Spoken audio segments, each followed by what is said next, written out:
নমস্কার। আমরা সকলেই যারা পুজো পাঠ করি তারা নিশ্চয় আরতি করি।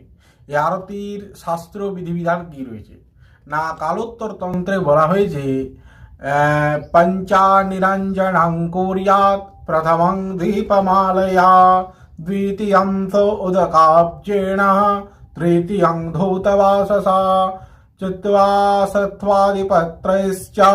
চতুর্থং প্রকীর্তিতম পঞ্চমং প্রণিপাতেন ষষ্ঠঙ্গেণ যথাবিধি। তাহলে কি বলছে শাস্ত্র? বলছে প্রথমে ঘৃত প্রদীপ মালা, অর্থাৎ 5টি 7টি এই অনুসারে প্রদীপ একসঙ্গে, তারপরে জলপূর্ণ শঙ্খ, তারপর বিশুদ্ধ বস্ত্র, তারপর আম্র অসত্য এদের পল্লব দ্বারা, তারপর শেষে ষষ্ঠাঙ্গ প্রণিপাত দ্বারা আরতি করতে হয়।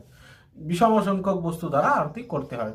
যদি পল্লব না পাওয়া যায় সে স্থানে বিল্বপত্র বা দর্পণ দ্বারা আমরা আরতি করতে পারি।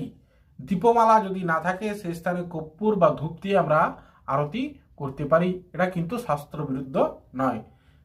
নমস্কার।